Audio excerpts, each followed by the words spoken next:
আসসালামু আলাইকুম রহমতুল্লাহ। সম্মানিত শ্রোতা ও দর্শক মণ্ডলী, বিরতির পর আবারও চলে এলাম।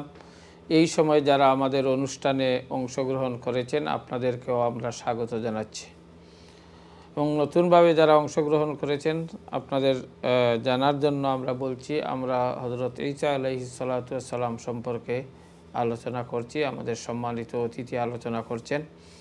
আলহামদুলিল্লাহ, আমরা ঈসা আলাইহিস সালামের জন্ম এবং পরবর্তী ঘটনা আলোচনার মধ্যে চলে এসেছে, আমরা শুনেছি। আমরা পরবর্তীতে যদি সময় থাকে ইনশাল্লাহ বাকি আলোচনা করব। এখন কিছু প্রশ্ন আমাদের কাছে রয়েছে, সরাসরি কিছু প্রশ্ন এসেছে, টেক্সটের মাধ্যমে কিছু প্রশ্ন এসেছে, আমরা সেগুলোর উত্তরের দিকে চলে যাচ্ছি। পরবর্তীতে ইনশাল্লাহ আবারও যদি সময় থাকে তাহলে আমরা আলোচনায় যাব। জনাব খতিব সাহেব, আমার এক ভাই প্রথমে প্রশ্ন করেছিলেন যে শুক্রবারে যে খুতবার আজান দেওয়া হয়, ওই আজানের জবাব দেওয়া লাগবে কি না, এবং পরবর্তীতে উনি জানতে চেয়েছেন যে পরবর্তী দুরূদ শরীফ যখন আসে তখন দুরূদ শরীফ উনি পড়বেন না নীরব থাকবেন। ধন্যবাদ এই দর্শকের অতি চমৎকার প্রশ্নের জন্য। আসলে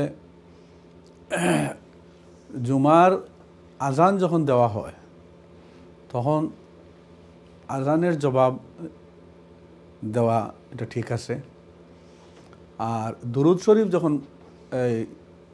আল্লাহ খুতবার ভিতরে যদি আল্লাহর রসুলের নাম আসে তখন দুরূদ শরীফ এইটা দেওয়া জরুরি না। এটা মনে মনে এটা পড়ে নিলেই হয়ে যাবে। এটা শোনাটা, ইমামের খুতবা শোনাটা তো ওয়াজিব। আর এই আল্লাহ রসুলের নাম যে কোনো মজলিসে একবার উচ্চারিত হইলে দুরূদ শরীফ পড়া ওয়াজিব। আর যতক্ষণ এখানে বসা থাকবেন এর পরবর্তী সময়ে, এই সময়ে প্রত্যেকবার দুরূদ শরীফের সাথে দুরূদ শরীফ পড়া, আল্লাহ রসুলের নাম শোনার সাথে সাথে পরবর্তী সময়ে এইগুলা আর ওয়াজিব থাকে না। তখন এটা যদি এই কারণে খুতবার ভিতরের যে যখন যেগুলো দুরূদ পড়ার সুযোগ আসবে এই সময় এগুলো মনে মনে পড়বেন, এবং মেইনলি শোনাটার দিকে লক্ষ্য রাখবেন যাতে শোনা বিঘ্নিত না হয়। জি, ধন্যবাদ। তারপরের প্রশ্নটি হচ্ছে, যেটা একজন বলতেছিলেন যে বাংলাদেশে সরকার প্রধান যে নবী করিম সাল্লাল্লাহু আলাইহি সাল্লাম একটি বিষয়ে আলোচনা করেছেন, এটা আপনি সরাসরি শুনছেন বা শুনলে এই ব্যাপারে আপনার মন্তব্য? ধন্যবাদ। ওনারও আল্লাহর হাবিব সাল্লাল্লাহু আলাইহি সাল্লামের প্রতি ও তুআজ্জিরুহু ওয়া তুওয়াক্কিরুহু যে আল্লাহর নির্দেশনা, রাসূল সাল্লাল্লাহু আলাইহি সাল্লামকে সম্মান করতে হবে, রেসপেক্ট করতে হবে, আদব রাখতে হবে। আল্লাহ রসুলের নাম এবং আল্লাহ রসুলের পরিবার, আহলে বায়েত, এই আহলে বায়েতের ব্যাপারে আল্লাহ সুবহানাহু ওয়া তাআলা কোরআনের মধ্যে অত্যন্ত শক্তভাবে বলেছেন। আল্লাহ নবীও বলেছেন, তারাকতু ফিকুম আমরাইন লান তাদিল্লু মা তামাসাকতুম বিহা কিতাবুল্লাহি ও ইতরাতি, অর্থাৎ আহলে বায়েতের কথা আল্লাহ রসুল আমাদেরকে সতর্ক করেছেন। এই কারণে আহলে বায়েতের মধ্যে আজওয়াজে মুতাহারাত আছেন, তার মধ্যে অত্যন্ত বুজুর্গ এবং অত্যন্ত রেসপেক্টেবল প্লেসে আছেন খাদিজাতুল কুবরা রাদিয়াল্লাহু তাআলা আনহা। সুতরাং আম্মাজান খাদিজাতুল কুবরা রাদিয়াল্লাহু তাআলা আনহার ব্যাপারে কোনো ধরনের আমরা শব্দাবলী যে আমরা চুজ করব যে আল্লাহ এবং আল্লাহ রসুল এবং আহলে বায়েতের শানে যে সমস্ত ওয়ার্ডে তাদের মর্যাদা এবং তাদের ইজ্জতের মধ্যে কোনো ধরনের ব্যাঘাত ঘটে, এই ধরনের কোনো শব্দ ব্যবহার করা এটা নিষিদ্ধ। এবং এই বিশেষ করে আল্লাহ রসুল সাল্লাল্লাহু আলাইহি সাল্লামের শানেও দুনিয়াবি যে সমস্ত চিরাচরিত ওয়ার্ড হল আছে, এইগুলা আল্লাহ রসুলের শানেই আমরা ব্যবহার করতে আল্লাহ নিষেধ করেছেন।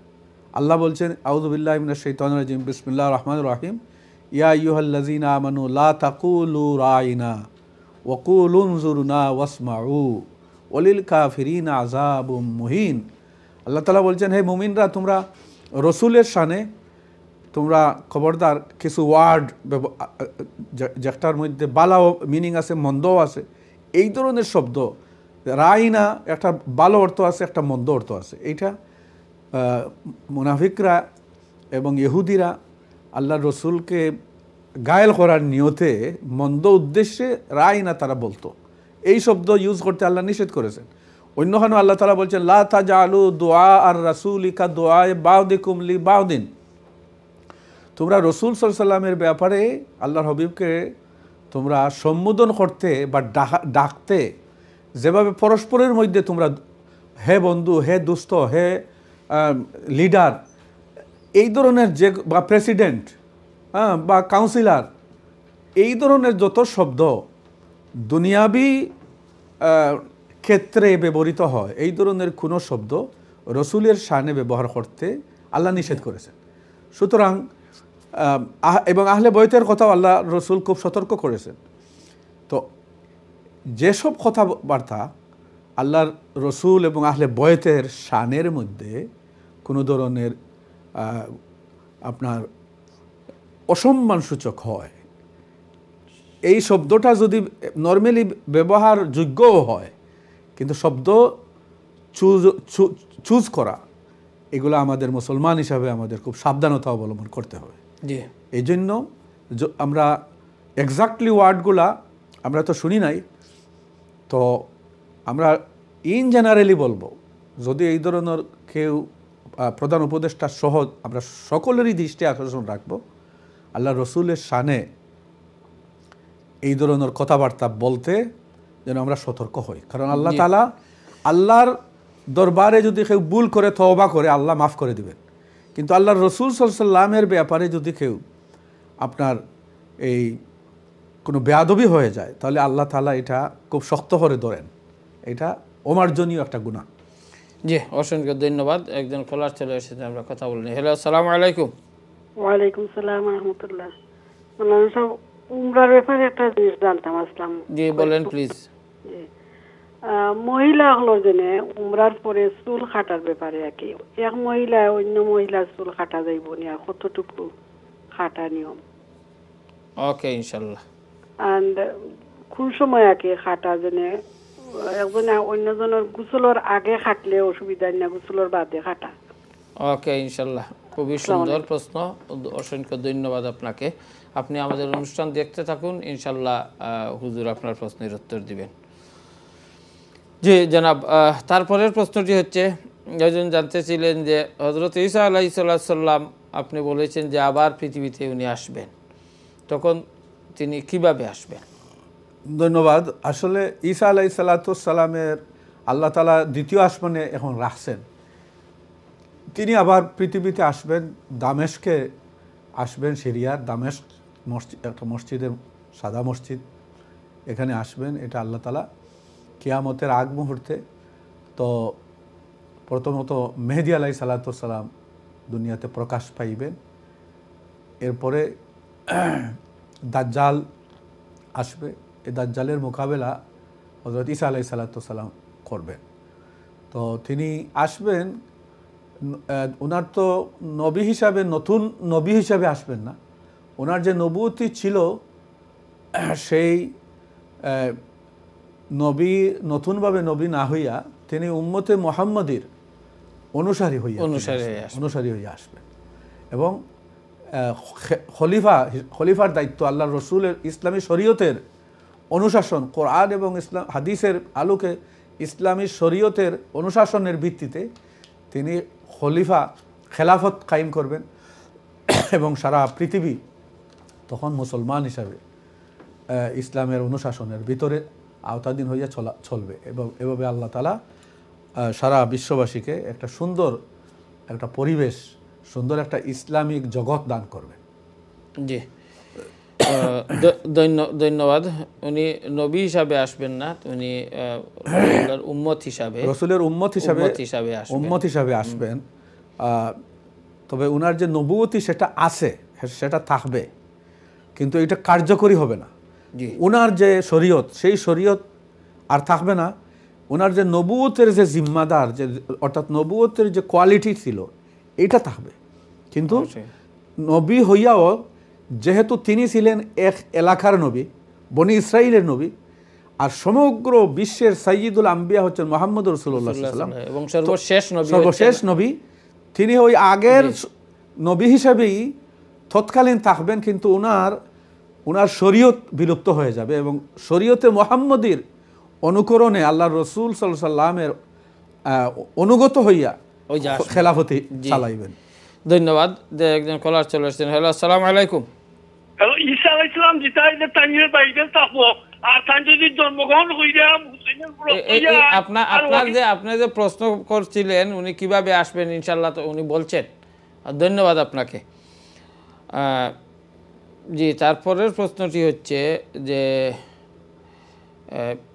একজন জানতে চেয়েছেন যে খুতবার সময় অনেকে আমরা দেখি যে মোবাইলে কোনো কিছু দেখছে, এটা কি ঠিক কি না?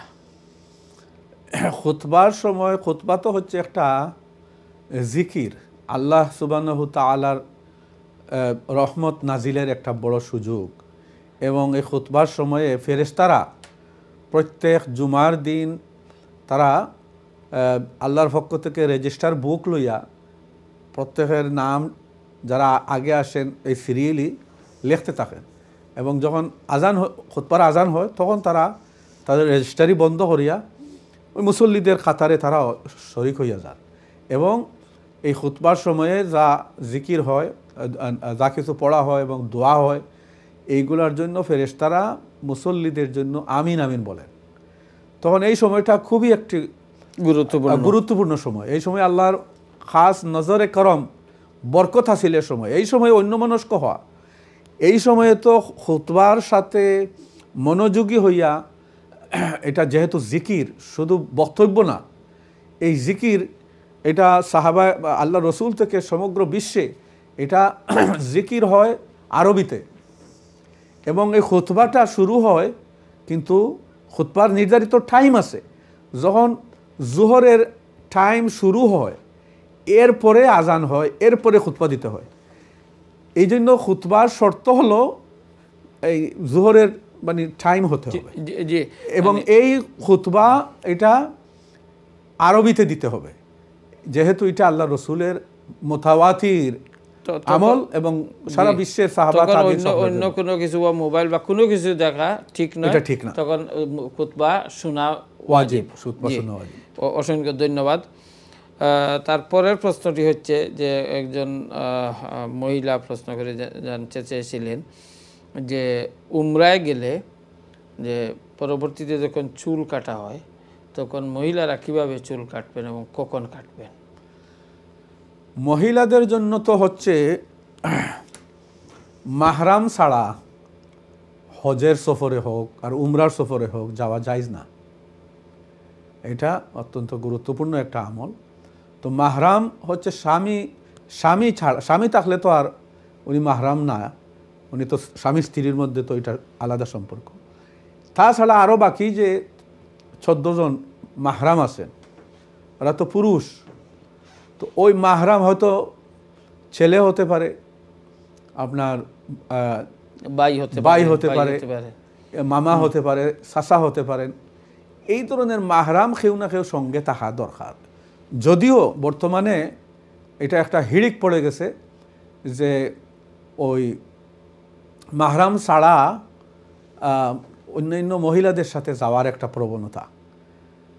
আমরা এইগুলা পরবর্তীতে আলোচনা করব। তো এই কারণে মাহরাম সাথে থাকলে তাইলে তো ওই প্রথমে একজন পুরুষে মহিলার চুলটা কাটবে 1 ইঞ্চি পরিমাণ কাটলেও হয়ে যাবে তার এটা।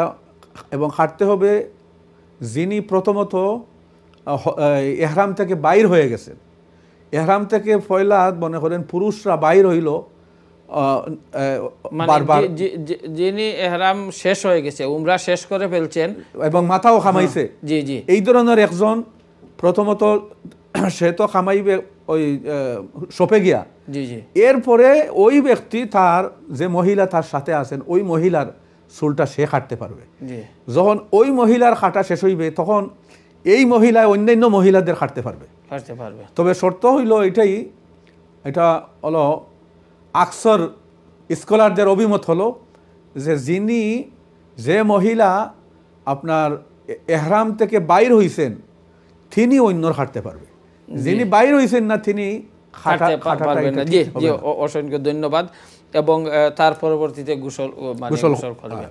অসংখ্য ধন্যবাদ সম্মানিত শ্রোতা ও দর্শক মণ্ডলী। আলহামদুলিল্লাহ আমরা অত্যন্ত সুন্দরভাবে আলোচনা শুনছি। আপনারা অনেকে আমাদের কাছে প্রশ্ন করেছেন, আলহামদুলিল্লাহ অনেক প্রশ্নের উত্তর আমরা দিয়েছি, কিন্তু আমাদের আরও কিছু প্রশ্ন রয়ে গেছে যেটা টেক্সের মাধ্যমে এসেছিল। ইনশাল্লাহ আমরা আগামী সপ্তাহে সেগুলো দেওয়ার চেষ্টা করব। যেহেতু আজকে আমাদের অনুষ্ঠান এখানেই শেষ করতে হবে, তাই আমরা আর কোনো প্রশ্নের উত্তর দিতে পারবো না। সম্মানিত শ্রোতা ও দর্শক মণ্ডলী, আলহামদুলিল্লাহ আমাদের অনুষ্ঠান শুরু হওয়া থেকে এই পর্যন্ত যেখান থেকে আপনারা দেখেছেন, অংশগ্রহণ করেছেন, আপনাদের সবাইকে এবং আমার সম্মানিত অতিথি হযরত মাওলানা আব্দুল মালিক চৌধুরী সাহেবকে এবং এই আইয়ন টিভির কলা কৌশলী সবাইকে অসংখ্য অসংখ্য মুবারকবাদ জানিয়ে আল্লাহ পাক রব্বুল আলামিন আমাদেরকে আপনাদেরকে সবাইকে ভালো রাখুন, সুস্থ রাখুন, এই কামনা করে এখানেই আজকের অনুষ্ঠান শেষ করছি। আসসালামু আলাইকুম ওয়া রাহমাতুল্লাহি ওয়া বারাকাতুহু।